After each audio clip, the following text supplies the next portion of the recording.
Hi everybody, it's the 19th of November 2019 and a new update has just dropped for the public test server on console. If you haven't got the public test server already installed on your PlayStation or your Xbox, it's fairly easy to find. On PlayStation, just go to your library of the games you've got and you'll find it in there and you can download it. And for the Xbox version, you just search in the store. If you own PUBG, you can download the PTS for free. It's a separate version of the game that allows you to help PUBG Corp by testing newer builds before they come out on the public test server rather than the private test server. On the public servers, not the public test servers, rather than sort of pushing patches that may have some bugs in. Although that does happen anyway. So what I'm going to do is I'm going to read through the patch notes we've had for this. I'll put a link in the video down below as well so you can read them for yourself and maybe talk about some of the implications that this might have for the game. So here we go. Update 5.2 of the Battlegrounds is here, and we're introducing a new way for you to contribute to the evolution of the Battlegrounds. PUBG Labs is debuting as a new destination for where you can try our latest game modes and help us refine them into greatness. Also, in this update to Season 5, the high-speed hijinks continue, but we're giving players something that will cause the competition to see the red of their brake lights with the spike trap. Vikendi received a facelift to bring the sniper strategies that are most effective on the map into focus. Last but not least, we've added a few quality of life improvements to controllers on consoles. We're excited to implement these changes and hear your feedback, so be sure to jump in. So as is obvious, the test server is live now and it will run until the live maintenance ends. So that means it will run until these changes go live on the public servers. The thing I would say is, if you're watching this and you fancy, go do it as soon as possible, because the player count on the public test server tends to die pretty quick. People tend to jump in, have a look round, and then they bugger off back to the public servers. So yeah. The public test server settings. So all the servers will be in North America. It'll be third person perspective and it'll only be available on solo mode, and the maps will be random. Bit of a bum on that if you want to just test Vikendi, but hey, they definitely do not want map selection, do they, in PUBG these days? And the reason why they do this, the reason why they restrict it to North America, TPP and solo, is because of those low player counts. Because if you have low player counts, you have lots of different modes, you end up with massive queues and you can't get into a game. So, and then the public servers, or the live servers, go live next week on the 26th, so in a week's time, next Tuesday, 12 AM to 6 AM. So that's when these things will go live. We talked about how to find the public test server. So here we go. New system, PUBG Labs. Ground control to major fans. PUBG Labs is a space where we will work with the community and players to experiment with new game modes, rule sets, features, and so much more. Your feedback on the systems and tests we carry out in PUBG Labs will directly benefit the community and grow our perspective on player priorities. We can't wait for you to get in there and try the top secret action we've been working on. Well, I'm really excited. I'm very excited. This sounds good. Sort of. What is PUBG Labs? PUBG Labs is a space where we introduce you to experimental in-game features and collect your feedback to perfect them as permanent game additions. You can find PUBG Labs in the menu under the play button. PUBG Labs will continue to be updated with new content, play modes, new rule sets, and maybe even some new vistas to take in down the road. Ooh, new map maybe. The most important for PUBG Labs is your valuable opinions. Please feel free to let our community managers know about what you think from your experience. Yeah, how? should be a link there, PUBG, that we can click on and we can tell them, or within the game we can tell them. So here we go. The upcoming experimental content of PUBG Labs. So we're going to have skill-based rating, and this will be when this patch comes to the live servers next week on November the 26th. Skill-based rating is one of the experimental content introduced in PUBG Labs, which is a system that tracks your skill and gives you a rating with each game you play. This skill-based rating is separate from the current survival title system. Ratings will be applied for each mode based on the player's skill level. To check your rating, you have to play 5 placement matches. After you finish 5 rating evaluation matches, your rating will be adjusted based on factors such as kills and your overall placement in the match. You can leave your feedback about the changes to your rating after the end of each match so we can gauge how the system feels. For 1 week after the skill-based rating test ends, all players who participated will be able to share their feedback on the system via a survey. Feedback survey console the 7th of January to the 14th of January. Okay. You can check skill-based rating feature in the test server in advance for a week when the test server is opened. For more information on PUBG Labs and upcoming tests, please check dev letter PUBG Labs. All of the data and feedback is invaluable to us. We will analyse it and adjust the system accordingly in order to make skill-based ratings the best they can be.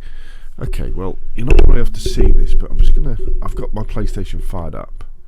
So at the moment, if you go into Labs, it just tells you about skill-based ratings, and then when you go to the play screen, you know, the one with the, you know, your character stands there with the background, you've now got skill-based rating where you do those 5 matches, I guess. So it's okay. So this is something that more vocal members of the community, the PUBG community, have asked for a long time, haven't they? They've been saying we want skill.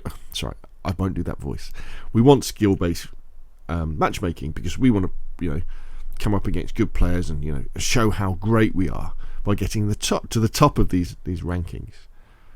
And we kind of did have that, you know, several months ago with the old ranking system we used to have, which was based on wins and position. And it was quite hard to get into the top 100 and to the top 50 and the top 10. It was quite a difficult thing to do. You had to play careful in solos especially. But now the ranking systems are all based on time in game, aren't they? You know, you can get to the highest level just by playing the game a lot. You don't have to win or get to high places. The problem with skill-based matchmaking or skill-based rating, see, they don't really say. Actually, maybe I'll suspend my judgment on this. I was thinking it was going to be skill-based matchmaking as well. So the idea with this is that you then go up against harder players, but they don't say that. They say it's just for your rating. So maybe it'll just be ordinary queues in ordinary matches, but you'll be judged in a slightly different way. And you think, well, why don't they just do that for everybody? We've got to keep an eye on this, because the point I was going to make is that if you move from connection-based matchmaking, which is based on grouping players together to have the best connection with each other so they have the best gaming experience, to a matchmaking system where it's skill-based, so you're putting similar skill players against each other, that has to be at the expense of connection and hence game experience. And this is a classic problem that happens with COD every now and again. Whether that, you know, I know there's a lot of debate about that, but definitely, in my opinion, for example, Advanced Warfare a few years ago in COD had skill-based matchmaking for a part of its life cycle, which meant that you would start playing the game and you would be like, oh, this is amazing, I'm really enjoying this. The connection seems really good, my bullet starts to hit, but then you would get into the skill-based part of it and you'd start, the servers would become more laggy. Now, it doesn't matter that much in somewhere like Call of Duty, because with Call of Duty, if you die, you get straight back into the game. But in PUBG, you know, you get one laggy death and, you know, you put 20 minutes and it's very, very frustrating. So I'm very wary of this. If it's just a rating system, happy days, great. This gives enough people an opportunity to go, look, I'm at the top of the tree. And I would want something like that, because I definitely want to be able to look at leaderboard that is based on skill rather than time in game. So anyway, we'll see that. Gameplay. New item, the spike trap. We almost named it Buffy. Spike traps puncture the tyres of any vehicle that runs over the strip of spikes. A spike trap can only damage one vehicle before it disappears. Spike traps puncture the tyres of vehicles but do not damage overall vehicle health. Spike traps are spawned at rates consistent with other throwables across all maps. Oh my gosh. Can you imagine what it's going to be like on Erringel on the bridges now? If you've got 4 players, they all have a spike trap each. So that's 4 vehicles they can take out, one at a time. Trying to it's going to be a nightmare. Well, I say it's going to be a nightmare. It's going to be great fun.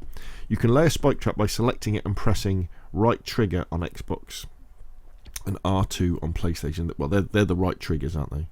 Once you've laid a spike trap, you cannot pick it back up. Right, that's interesting. Just go make sure you get it in the right place. Adjusted the swimming and diving balance. Swimming speed has been increased by about 27%. That's quite a lot, that. Diving speed has been increased by 20%. That's good. This is good, especially on Sandhock, where a lot of the time you find yourself, I find myself swimming on Sandhock if you get a hard shift in the circle. Breath recovery speed has increased by about 10%. Now it takes 9 seconds for full recovery. The maximum diving time has increased by about 33%. You can now dive for about 20 seconds. Okay, so we're moving back towards what it was a year ago, maybe more than a year ago. When you used to get these final circles, if they were near the sea or rivers, people would literally just be swimming under the water for loads of time. Weapon mastery. Added a feature to filter out weapons. On the weapon mastery screen, you can now change the order of the weapons by using the weapon navigation filter. You can sort out weapons using the following criteria: default, by level, by damage. Here we go. Now this is one that is very, very interesting to me. The Vikendi update. Breathe, snipe, repeat. As you can see in the photo, the river around the castle is now frozen. And they go on to say, we love a good sniper's duel. With that in mind, we've done a clean-up of Vikendi to make it more appealing to the long gun hunters in our midst. More vehicles will be appearing on the map, yay, to help you lead foot it through the winter wastes. But be on the lookout for spike traps in those snow-covered hills, or the landslide will bring you down. Improved terrain. New roads have been added to address the difficulty of moving through certain snow-covered areas of Vikendi. Along with the roads added, the amount of vehicles across the map have increased and their locations have been modified. A cold front has moved into the river around Castle, and the river around Castle is frozen over to allow you to navigate the area more easily. That's good. That's good. Located at the centre of Vikendi, Mount Kresnik consists of various terrain types that are difficult to navigate due to how steep the mountain is. To improve this, the overall height of the mountain has been lowered. Yes, we shrunk the mountain, but just a bit. To adjust game balance, some buildings in areas of Vikendi have been removed or replaced with different buildings. Also, the field of vision gained from high buildings has been adjusted. I wonder what they mean by that. The field of vision gained from high buildings has been adjusted. Does it mean you can't see as far? Maybe the buildings aren't as high. Maybe they've got walls in the way.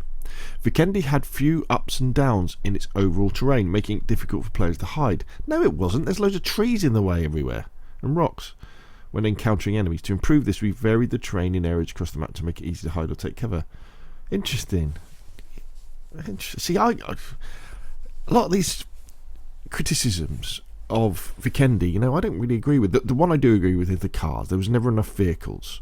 But the beauty with Vikendi, how it used to be, is that the blue used to come in so slow that it didn't really matter. You could hang around for ages in the blue looking for vehicles and find one and drive in. But it did need more vehicles. Improved towns in Vikendi. A few of Vikendi's towns were seldom visited due to complex structures and not enough loot. We've made some adjustments to the following areas. Volnova has been reshaped in general. Major buildings and driving routes have been modified. Item spawn counts in Peshkova have increased. Garages where vehicles are spawned in Trevno have been relocated to allow easier escaping after looting. So get to stepping. Improved gameplay balance. Blue zone balance in Vikendi has been adjusted so that players can set up strategies using more varied routes. The size of early safe zones has increased. The safe zone has become wider, but the speed of the early blue zone has increased. See that I enjoyed the difference in the blue zone on Vikendi. I like the fact that you could come in on foot and still engage in firefights and not die to the blue. The size and speed of mid and final blue zones has been adjusted to a similar level of the existing ones. The randomness of blue zone locations throughout the match has been slightly increased. That was a fair criticism.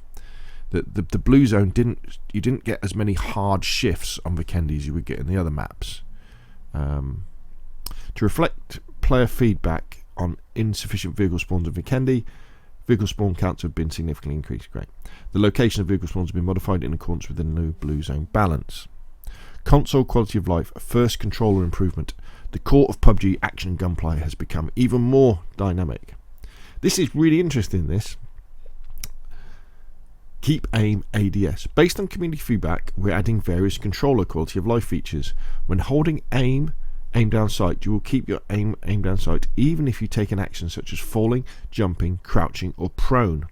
For example, when moving while holding ADS, you fall down the hill or under the building. Before, you had to take your finger off ADS and hold it again. After, you will continue to hold your ADS as soon as your falling action is finished. Now, what we need to test on this is whether you can jump in the air, and as you're jumping, if you then press ADS, whether when you hit the ground your character will then aim down sight. This is how it works in every other single shooter game on console. It's based on what you're doing. Like in Battlefield, if you hold trigger, if you're holding trigger, you'll automatically aim down sight, no matter what you were doing previously. You don't have to take your finger off and reapply it. They should have done this ages ago. We hope this feature brings more dynamics to gunfight experience. I do too. Vehicle control on controller preset type C. Preset C was designed to provide more focuses on gunplay than the other presets. For vehicle control, we felt unnecessary to have its own bindings, as we couldn't see any meaningful and evident data which shows any improvement to the gameplay. Therefore, we're changing the vehicle control to the same key bindings as preset A or B. I don't use C, so actually, well, C is the one where you can lean using the shoulder buttons on your controller rather than clicking in the sticks. In the future, we'll be fixing the problem of not being able to keybind as players want due to controller limits. Well, always remember, peeps, that on the Xbox and the PlayStation, you can use the system, the PlayStation system or the Xbox system settings to change keys to whatever you want them to be. You don't have to rely on the game doing it. You've just got to remember to swap them back afterwards. In the future, we'll be fixing the problem of not being able to... We'll be currently testing customizing key bindings while preparing various controller presets. We hope to provide this feature during 2020 first quarter. UI user interface user experience, store UI overhaul, store menus UI have been overhauled. Please, PUBG, can you just go out, right, and employ someone who knows about UI? Pay them a lot of money just to sort it out, because it's all this using triggers, using shoulder buttons. It's sort it out. Come on. We should have this down by now. Items, yes. Yeah, blah blah blah blah. Coupon shop, yeah, it all looks different. Add-ons, yeah, we can add stuff. G-Coin tab has been added to. Yeah, boring. The following items will be added to the store after update 5.2 hits live servers. G-Coin Battlestat weapon, the MK47, Battlestat weapons, MK5. Yeah, so I've just done video about the Battlestats. Now, hopefully, they're not going to be the same colour as they are on the test server. So the Battlestat weapons at the moment on the test server that you can buy with BP, or I guess you can be able to buy with G-Coin when this goes live, they're this horrendous turquoise blue colour, and they've still got the same crap old gas meter counter on them. They look horrible. Honestly, I'm so disappointed. And I mean, if you look at it's probably the previous video to this one. If you look at that, I kind of go over and I look at the Modern Warfare skins, Modern Warfare 2019, and say, look, this is what I want to see from a skin. I want camouflage-based skins that they can be brightish colours, but not garish. Why can't they get it right? I think it's because they're influenced by PUBG Mobile too much. In PUBG Mobile, they have these horrendous skins, don't they? But they need it because on a small screen, you need those bright colours so you can actually see them, see what you spent your money on. We don't need that in the full game. Sound. Improved weapon impact sounds. The sound effects for each type of object being shot have been improved. Bug fixes. You can read all those yourself because there's nothing. Right, that's it. I don't see nothing in the bug fixes about... you've probably come across this yourself. It's like the old problem where you're driving a vehicle across country and you just hit, it's like you hit a brick wall. Even though there isn't a brick wall in front of you, bang, you hit it, your vehicle takes damage and you take damage to your health. I'm really disappointed that bug has been back. That bug's back. It's like they've reverted to an old model for the islands or something like that for the map. The other thing as well is, I haven't been playing that much PUBG recently because I've been playing a lot of COD Modern Warfare 2019 because it's really good. But the few games I have played, it did feel like the connection wasn't that great in terms of gunplay, and the hit registration seemed to be off. When I was shooting at people, it was like they weren't dying as quickly as they should have done. I might have to do a bit of investigation into that, because PUBG has done a lot of work on moving servers around, and they've got this idea that servers should be centrally located, and that probably means in Europe, for example, that they'll put the servers somewhere like Germany, which is great for people in Germany, and it's great for the average ping or the average lag of everybody. But it means that you don't have an opportunity to have a really good ping unless you're very close to the server. So we'll see. Maybe this will sort this out. But there we go. That is the patch notes for the update for 5.2, which is live on the PTS, and it will be live on the public servers next week from the November the 26th. From 6 o'clock in the morning Pacific Standard Time, or 3 o'clock in the afternoon Central European Time. So that's enough from me. Put your questions and comments down below. What do you think? You going to give it a go? And I'll see you again soon.